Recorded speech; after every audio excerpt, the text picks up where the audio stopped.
आज Doubtnut app download करें। Doubtnut पर अपने सभी गणित, रसायन विज्ञान, भौतिक विज्ञान और जीव विज्ञान के डाउट्स का करो सफाया। बस प्रश्न की फोटो खींचो, एक ही प्रश्न को क्रॉप करो और तुरंत वीडियो सोल्यूशन पाओ। अभी डाउनलोड करें।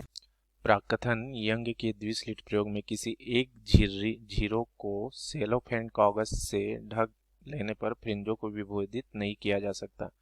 कारण सेलोफेन कागज प्रकाश की तरंगदैर्ध्य घटा देता है। ए ऑप्शन प्राकथन कारण दोनों सही है और कारण प्राकथन का सही स्पष्टीकरण देता है। बी प्राकथन और कारण दोनों सही है किंतु कारण प्राकथन का सही स्पष्टीकरण नहीं देता है। सी ऑप्शन प्राकथन सही है किंतु कारण गलत है। डी प्राकथन और कारण दोनों गलत है। तो देखिए दोस्तों, इसका उत्तर जानने के लिए ना हमको पहले यंग का द्विस्लिट प्रयोग क्या है इसको समझना पड़ेगा। दोस्तों देखिए दोस्तों, इसमें क्या होता है, एस जो लिखा हुआ है यहाँ पर, ये हमारा मुख्य एक प्रकाश स्रोत होता है दोस्तों, जहाँ से प्रकाश निकलती है दोस्तों। अब इस प्रकाश को हम लोग S1 और S2 ये दो झिर्री होती है, इससे गुजारते हैं दोस्तों। ठीक है, झिर्री हम किसको बोलते हैं दोस्तों? झिर्री एक ऐसा वस्तु होता है दोस्तों जिसके बीच में एक एकदम सकरा भाग होता है, मतलब एकदम सूक्ष्म चौड़ाई वाला भाग होता है।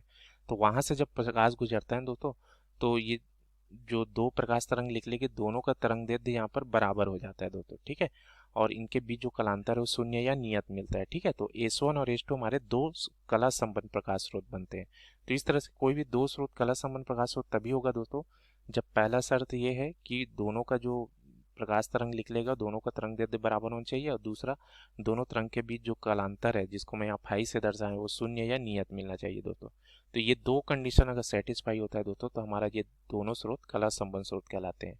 अब देखिए, ये दोनों स्लिट जो झिर्री है दोस्तों, इसके बीच की दूरी स्मॉल डी से मैं दर्शाया हूँ, और ये झिर्री से कैपिटल डी दूरी पर हमारा एक पर्दा है जिसको XY नाम मैंने दिया है। ठीक है, अब ये पर्दे पर क्या होती है दोस्तों, जब हर एक बिंदु पर जैसे ये दोनों तरंग जो मिलती है दोस्तों हर एक बिंदु पर, ठीक है, तो हमको क्या है दोस्तों, कभी उच्च तीव्रता वाला तरंग प्राप्त होता है, कभी निम्न तीव्रता वाला तरंग प्राप्त होता है। ठीक है, तो जो उच्च तीव्रता वाला जो तरंग होता है दोस्तों उसको हम लोग उच्चिष्ट बोलते हैं, और जो निम्न तीव्रता वाला तरंग है उसको निम्निष्ट बोलते हैं। तो उच्चिष्ट जो होता है वो बहुत चमकीला होता है दोस्तों, निम्निष्ट जो होता है कम चमकीला होता है। ठीक है, या फिर बिल्कुल अंधेरा होता है। ठीक है, तो इस तरीके से ये पर्दे पर जो है दोस्तों क्रम से ना ऐसा उच्चिष्ट निम्निष्ट, फिर उच्चिष्ट निम्निष्ट, उच्चिष्ट निम्निष्ट, ऐसे करके एक पैटर्न मिलता है, इसी को व्यतिकरण प्रतिरूप बोलते हैं दोस्तों। ठीक है, अब क्या होता है दोस्तों, यहाँ पर जैसे अगर बिंदु O की बात करते हैं, जो बिंदु O है ना पर्दे का मध्य बिंदु दोस्तों, और ये S1 और S2 से भी बराबर दूरी पर है, तो यहाँ पर जो हमको कलांतर मिलता है दोस्तों शून्य मिलता है, जो दोनों तरंग का कलांतर। तो इस तरीके से हमको यहाँ पर उच्चिष्ट प्राप्त होता है। ठीक है, उच्च तीव्रता वाला तरंग मिलता है, तो ये केंद्र में स्थित इसलिए इसको केंद्रीय उच्चिष्ट बोलते हैं दोस्तों। अब क्या है दोस्तों, हमको जो भी उच्चिष्ट या निम्निष्ट मिलेगा ना उसकी दूरी को हम लोग ये केंद्रीय उच्चिष्ट से ही ज्ञात करते हैं दोस्तों, है ना। तो जैसे मान लो ये P बिंदु है दोस्तों, यहाँ से जैसे कोई दो तरंग इस बिंदु पर मिल रही है, तो हमको मान लो कुछ भी निम्निष्ट या उच्चिष्ट मिला तो इसकी दूरी केंद्रीय उच्चिष्ट से दर्शाते हैं। इसको मैं XN से दर्शाया दोस्तों, ये दूरी को n बराबर 0, 1, 2 से लेकर अनंत तक। ठीक है, तो जैसे n बराबर 0 रख दूंगा दोस्तों तो x0 ये केंद्रीय उच्चिष्ट की दूरी को बताएगा। अब ये तो दूरी यहीं से ही शुरू होती है ना, तो इसके लिए दूरी क्या है, ये तो वही है ना, x0। और जैसे अगर इसके बाद जैसे मान लो पहला जो फ्रिंज मिला मान लो, तो उसको n बराबर 1 ले लेंगे, मतलब x1 से दर्शा देंगे उसको। इस तरीके से दर्शाते जाते हैं दोस्तों।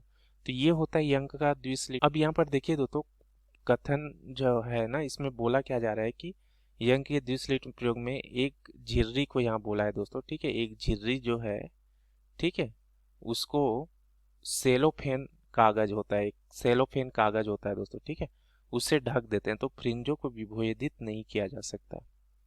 विभेदित मतलब हम लोग पहचान नहीं पाएंगे, ऐसा बोल रहा है कि ये मतलब हमको उच्चिष्ट है या निम्निष्ट है, इस तरीके से। ठीक है, पहचानने में मुश्किल हो गई, विभेद नहीं कर सकते, अंतर नहीं कर सकते कि ये उच्चिष्ट है कि ये निम्निष्ट है। उच्चिष्ट मतलब ये ज्यादा चमकीला वाला तरंग है कि ये कम चमकीला वाला तरंग है। ठीक है, तो क्या होता है दोस्तों, देखिए देखिए दोस्तों, अगर किसी एक झिर्री को मान लो यहाँ कोई सेलोफेन कागज है, यहाँ से ढक दिया दोस्तों ये, ठीक है, सेलोफेन कागज से, तो क्या होती है दोस्तों, अब देखिए यहाँ पर अब क्या हो जाएगी दोस्तों, ये यहाँ पे तीव्रता जो है ना अलग अलग हमको मिलेगी दोस्तों। ठीक है, तो मान लो जैसे अगर पहले इसमें जो तीव्रता जो लेते हैं दोस्तों लगभग बराबर होती है। ठीक है, तो हमको क्या मिलता है दोस्तों कि जो उच्चिष्ट होता है ना उसमें एकदम चमकीला भाग मिलता है, और निम्निष्ट में हमको बिल्कुल अंधेरा मिलता है। अगर तीव्रता दोनों की बराबर लेते हैं तो लगभग बराबर ही होती है दोस्तों, ठीक है।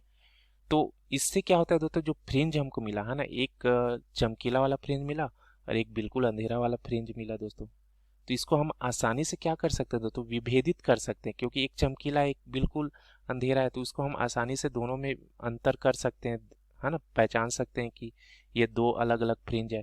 लेकिन जब हम सेलोफेन कागज से ढक देते हैं दोस्तों, तो तीव्रता में अब अंतर हो जाती है दोस्तों, ठीक है। तो तीव्रता मान लो दोस्तों, यहाँ पर I1 मिल गया, इधर I2 मिल गया, ठीक है। तो अब देखिए दोस्तों, जब तीव्रता जो मिलेगी तो एक तो हमारा उच्चिष्ट मिलेगा, है ना, एकदम ऊंचा तीव्रता वाला तरंग बिल्कुल चमकीला रहेगा। लेकिन जो निम्निष्ट मिलेगा ना, अब वो बिल्कुल अंधेरा नहीं मिलेगा दोस्तों, वो कम तीव्रता वाला रहेगा, ठीक है। क्योंकि यहाँ पर तीव्रता क्या है ना, अलग अलग हो गई है दोस्तों, ठीक है। देखिए हमको जो अधिकतम तीव्रता जो मिलते हैं आई मैक्स, इसके लिए सूत्र क्या है, √I1 धन √I2 का वर्ग। और मिनिमम के लिए क्या मिलता है दोस्तों, √I1 ऋण √I2 का वर्ग, ठीक है। तो अब देखिए तीव्रता अलग अलग हो गई इन दोस्तों, तो ये हमको मिलेगा। अगर तीव्रता बराबर होगी तो इसमें देखिए उच्चतम मिलेगा, और इसमें क्या हो जाएगा, आई मिनिमम हमको तीव्रता बराबर होगी तो ये शून्य मिलता। लेकिन अब तीव्रता अलग अलग हो गई है, तो हमको जो फ्रिंज मिलेगा दोस्तों, एक तो चमकीला वाला मिलेगा और दूसरा जो है कम चमकीला वाला मिलेगा। मतलब उच्चिष्ट जो है उच्च चमकीला रहेगा और निम्निष्ट जो है हमको कम चमकीला होगा। तो क्या हो जाता है दोस्तों, देखिए दोनों चमकीले चमकीले हैं, तो इसमें ना हमको विभेद करने में दिक्कत महसूस होती है दोस्तों। दोनों जो फ्रिंज है ना, हालांकि दोनों एक अधिक चमकीला एक कम चमकीला है, लेकिन दोनों में हम आसानी से विभेदन नहीं कर सकते, दोनों में अंतर नहीं कर पाते दोस्तों। अगर हमको काली और चमकीली फ्रिंज मिलता है तो हम उसको आसानी से देख लेते हैं दोस्तों, ठीक है। लेकिन जब अधिक चमकीला और कम चमकीला मिलेगा तो उसको विभेदित कर पाना मुश्किल होता है दोस्तों, ठीक है। तो ये जो कथन है ना, ये सही है दोस्तों, बिल्कुल ठीक है, हमको विभेदित नहीं कर सकते इसको, ठीक है। अब कारण इसका दिया है, सेलोफेन कागज प्रकाश की तरंग दैर्ध्य घटा देता है। तो देखिए दोस्तों, यहाँ पर जो है ना, सेलोफेन कागज तरंग दैर्ध्य को नहीं घटाएगा दोस्तों, ठीक है। तरंग दैर्ध्य तो हमारा वही है, लेकिन तीव्रता को कम कर देता है। ये तीव्रता अलग अलग डिफरेंस ज्यादा प्राप्त होता है, ठीक है। हालांकि तीव्रता एकदम से बराबर नहीं होती दोस्तों, लेकिन जब ये सेलोफेन कागज कर देंगे तो तीव्रता में बहुत ज्यादा अंतर हो जाता है दोस्तों, ठीक है। तो ये कारण होता है। तो यहाँ पर कारण हमारा गलत है दोस्तों, ठीक है। तो हमारा कौन सा ऑप्शन आ जाएगा दोस्तों, सी ऑप्शन, ठीक है। धन्यवाद। कक्षा 6 से 12वीं से लेकर नीट, IIT, JEE वो एडवांस के लेवल तक 1 करोड़ से ज्यादा छात्रों का भरोसा। आज ही डाउनलोड करें डाउटनेट ऐप या व्हाट्सएप करें अपने सारे डाउट्स 8400 400 400 पर।